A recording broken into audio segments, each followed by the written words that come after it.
ওয়া'বুদুল্লাহা ওয়া লা তুশরিকু বিহি শাইআ। কুরআনুল কারীমের ৪ নম্বর সূরার ৩৬ নম্বর আয়াতে কারিমা আল্লাহ তাআলা বলেন, ওয়া'বুদুল্লাহ ওয়া লা তুশরিকু বিহি শাইআ। তোমরা আল্লাহর ইবাদত করো, তার সাথে কাউকে শরীক স্থাপন করো না।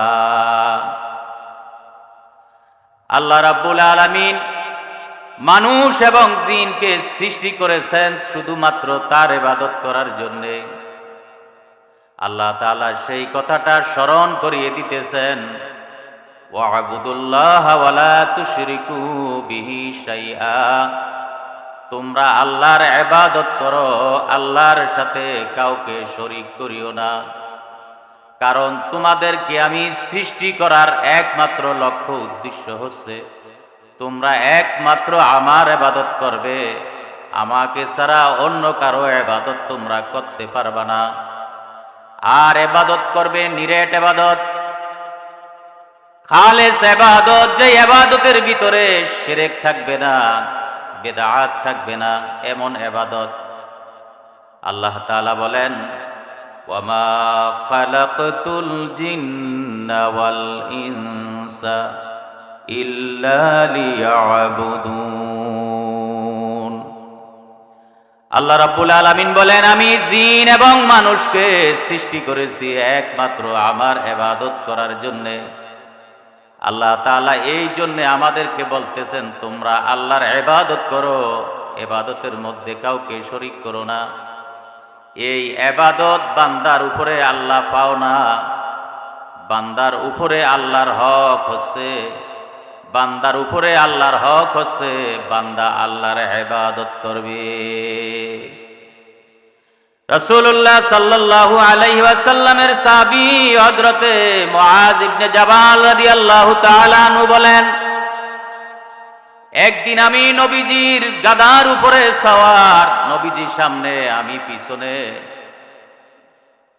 এই গাধাটার নাম নবীজি রেখেছিলেন ওফাইর। গাধার নাম কি? ওফাইর। নবীজি যেই গাধাটার উপরে চড়তেন এই গাধাটার নাম হচ্ছে ওফাইর। ওফাইর গাধার উপরে সামনে নবীজি সওয়ার, পিছনে হযরতে মুআয ইবনে জাবাল রাদিয়াল্লাহু তাআলা আনহু। মুআয ইবনে জাবাল রাদিয়াল্লাহু তাআলা আনহুকে নবীজি ডাক দিয়ে বলেন, হে মুআয, ইয়া মুআয, হাল তাদরি হাক্কাল্লাহি আলা ইবাদিহি। তুমি কি জানো বান্দার উপরে আল্লাহর হক কি, আল্লাহর অধিকার কি?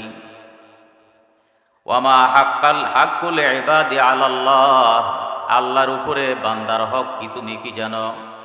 হযরতে মুআয বলেন, কুলতু আল্লাহু ওয়া রাসূলুহু আলামু। হযরতে মুআয বলেন, ইয়া রাসূলুল্লাহ, বান্দার উপরে আল্লাহর হক কি, আল্লাহর উপরে বান্দার হক কি এটা আমি জানি না, আল্লাহ এবং রাসূলই ভালো জানেন।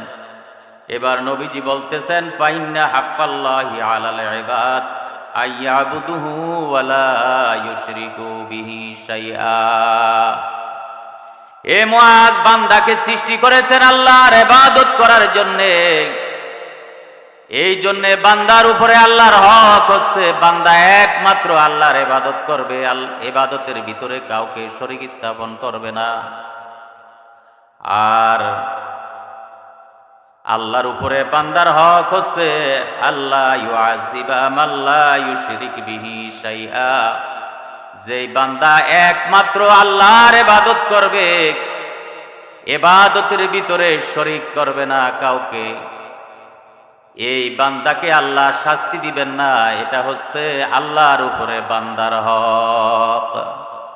তাহলে বান্দার উপরে আল্লাহর হক আছে, আল্লাহর উপরে কি আছে? বান্দার হক আছে।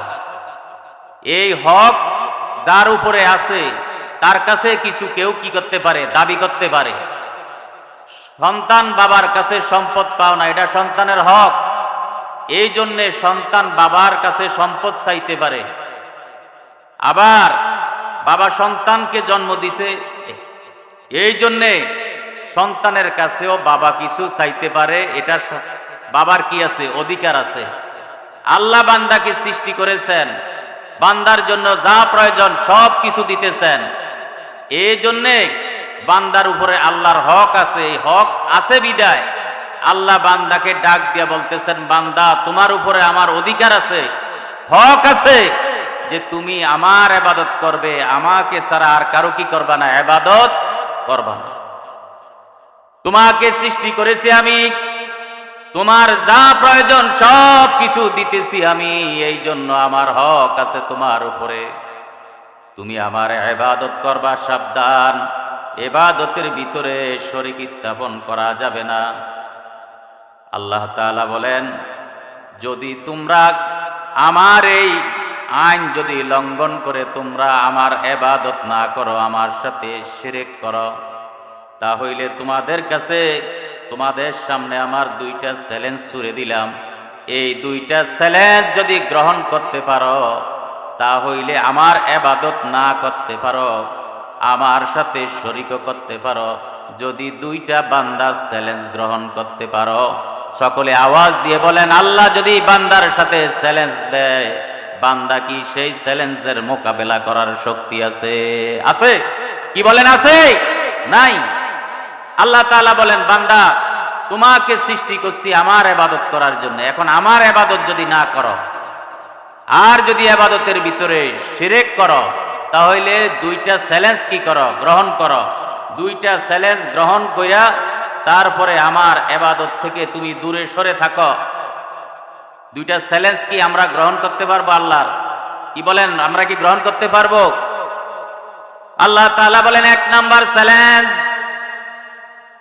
যদি আমার অবাধ্য হইতে হয়, আমি তোমার গাড়ের সাথে একটা জিনিস লাগাইয়া রাখছি, মৃত্যু।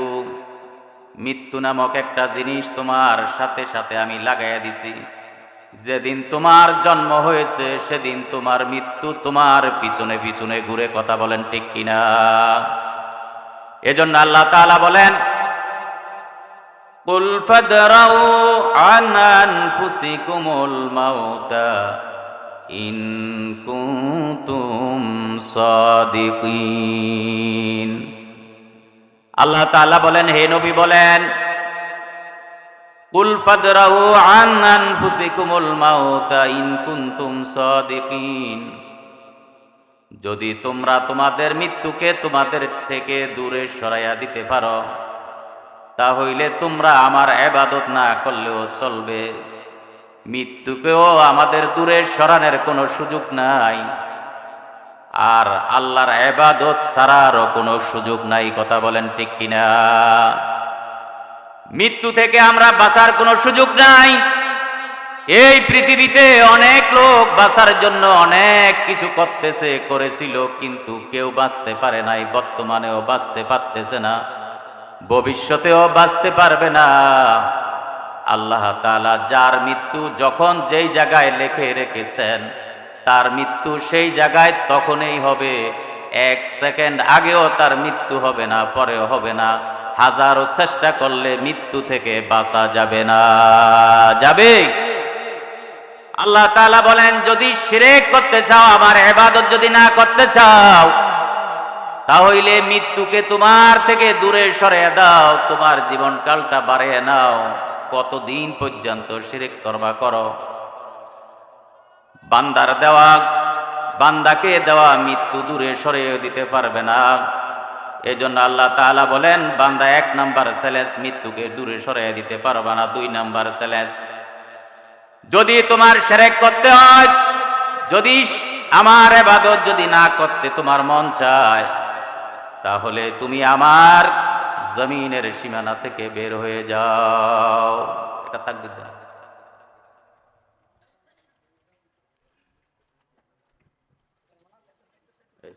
নারে তাকবীর, আল্লাহু আকবার, নারে রিসালাত, ইয়া রাসূলুল্লাহ, নারে পাক পাঞ্জাতন, ইয়া পাক পাঞ্জাতন, নারে গাউসিয়া, ইয়া গাউসুল প্রধান বক্তার আগমন, প্রধান বক্তার আগমন। এই মাহফিলের পক্ষ থেকে, এই মাহফিলের পক্ষ থেকে উলামায়ে কেরাম, আমি শেষ করে দিতেছি, যেহেতু প্রধান বক্তা এসে গেছেন আমি শেষ করে দিতেছি। আল্লাহ তাআলা বান্দাকে কয়টা চ্যালেঞ্জ দিয়েছেন বলেন? দুইটা। একটা হলো মৃত্যুকে দূরে সরাইয়া এরপরে তুমি যত মন চায় তুমি যেভাবে মন চায় সেভাবে চলো, মৃত্যুকেও সরাইয়ে দিতে পারবা না, তুমি তোমার মন মতন চললেও হবে না। এবার আল্লাহ তাআলা বলেন 2 নাম্বার চ্যালেঞ্জ তোমার কাছে, যদি তোমার মন চায় না আমার ইবাদত করতে, আর যদি তোমার মন চায় আমার ইবাদতের ভিতরে শিরক করতে, তাহলে আমার আকাশের নিচ থেকে বের হয়ে যাও, আমার জমিনের উপর থেকে বের হয়ে যাও। আল্লাহর এই আকাশের নিচ থেকে বান্দা বাহির হওয়ারও কোনো সুযোগ নাই, আল্লাহর জমিন থেকে বাহির হওয়ারও কোনো সুযোগ নাই। আল্লাহ তাআলা বলেন, ইয়া মা'আশারাল জিন্নি ওয়াল ইনস ইন ইসতাতা'তুম আন তানফুজু মিন আকতারিস সামাওয়াতি ওয়াল আরদ ফানফুজু লা তানফুজুনা ইল্লা বিসুলতান। আল্লাহ তাআলা বলেন, এ জিন এবং মানুষ, যদি তোমার ক্ষমতা থাকে তাহলে আকাশের নিচ থেকে জমিনের উপর থেকে বের হয়ে যাও। বান্দা তোমরা ইচ্ছা করলে আমার আকাশের নিচ থেকেও বাহির হওয়ার কোনো সুযোগ নাই, আমার জমিনের উপর থেকে বাহির হওয়ারও কোনো সুযোগ নাই। অতএব যেহেতু আমার সৃষ্টি আকাশের নিচে, থাকতেই তোমাকে হবে, আমার জমিনের উপরে যেহেতু তোমাকে চলতেই হবে, তোমার উপরে আমার হক হচ্ছে তুমি আমার ইবাদত করতে হবে। কি করা লাগবে? ইবাদত করা লাগবে। যাই হোক, আল্লাহ তাআলা আমাদেরকে ইবাদতের জন্য সৃষ্টি করেছেন। যতটুক হায়াত আমাদের থেকে চলে গেছে আমরা সকলেই জানি আমাদের এই হায়াতটা কোন পথে অতিবাহিত হয়েছে। বাকি যে হায়াতটা আছে মনে করতে হবে আজকের সূর্য উদয় আমার দেখার সুযোগ হয়েছে, আগামীকালকের সূর্য উদয়ের সময়টা হয়তো আমার নসিবে নাও হতে পারে। আজকের সূর্য ডুবার দেখা আমার সুযোগ হয়েছে, আগামীকালকের সূর্য ডুবার দৃশ্যটা আমার দেখার সুযোগ নাও হতে পারে। আউযু বিল্লাহি মিনাশ শাইতানির রাজীম। বিসমিল্লাহির রাহমানির রাহিম। ওয়া'বুদুল্লাহা ওয়া লা তুশরিকু বিহি শাইআ ইলা আখিরিল আয়া। عن معاذ رضي الله تعالى عنه قال كنت ردف النبي صلى الله عليه وسلم على حمار يقال له عفير، فقال يا معاذ هل تدري حق الله على عبادي وما حق العباد على الله؟ قلت الله ورسوله أعلم. قال فإن حق الله على العباد أن يعبدوه ولا يشركوا به شيئا، وحق العباد على الله ألا يعذب من لا يشرك به شيئا، أو كما قال عليه السلام. إن الله وملائكته يصلون على النبي يا أيها الذين آمنوا صلوا عليه وسلموا تسليما. اللهم صل على سيدنا مولانا محمد وعلى آل سيدنا. اللهم صل على سيدنا مولانا محمد وعلى آل سيدنا. तो को सुम जाहे गाफिल इख्तितामे जिंदगी दर हकीकत मौत तेरी इब्तिदाए जिंदगी अल्लाहुम्मा सल्ली अला सय्यिदिना मौलाना मुहम्मद व अला आलि सय्यिदिना।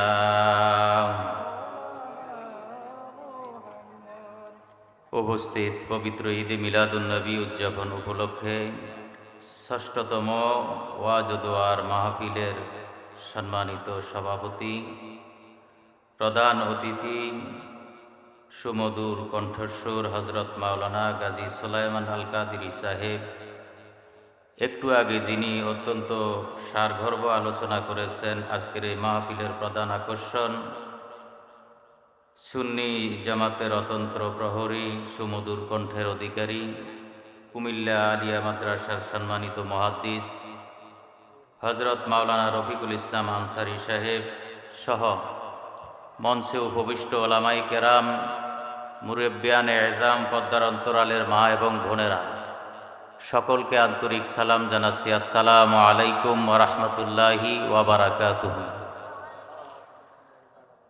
আলোচনার শুরুতেই ধন্যবাদ জানাচ্ছি যে যুব সমাজ অত্যন্ত কষ্ট করে আজকের এই সুন্দর একটা মাহফিল আমাদেরকে উপহার দিয়েছে। তাদেরকে অন্তরের অন্তঃস্থল থেকেই ধন্যবাদ জানিয়ে আমি সংক্ষিপ্ত আলোচনা শুরু করতেছি। আমি মহাগ্রন্থ আল কোরআনুল কারীমের সূরা আন-নিসায়ের ৩৭ নম্বর আয়াতে কারিমার ৪টি শব্দ আপনাদের সামনে তেলাওয়াত করেছি। বুখারী শরীফ থেকে একটি হাদিস আপনাদের সামনে তেলাওয়াত করেছি। আয়াতে কারিমা এবং হাদিস শরীফকে সামনে রেখেই কিছু কথা বলতে চাই। আল্লাহ তাআলা আমাকে কিছু কথা বলার, আপনাদেরকে শোনার, কথাগুলো আমাদের সকলকে আমল করার জন্য আল্লাহ কবুল করুক। সকলে পড়ি আল্লাহুম্মা আমিন। আমরা সকলেই মানুষ, কি বলেন? এখানে যারা আমরা আছি সকলে কি? একটু আওয়াজ দিয়ে বলেন, আমরা কি মানুষ? সৃষ্টির শ্রেষ্ঠ জীব হচ্ছে মানুষ। আল্লাহ তাআলার সৃষ্টি জগতের মধ্যেই আমাদের থেকে দেহের দিক দিয়ে অনেক বড় বড় প্রাণী আছে, আছে না নাই? আছে। ওই প্রাণীগুলোর কাছে আমাদের বডিটা কিচ্ছু না।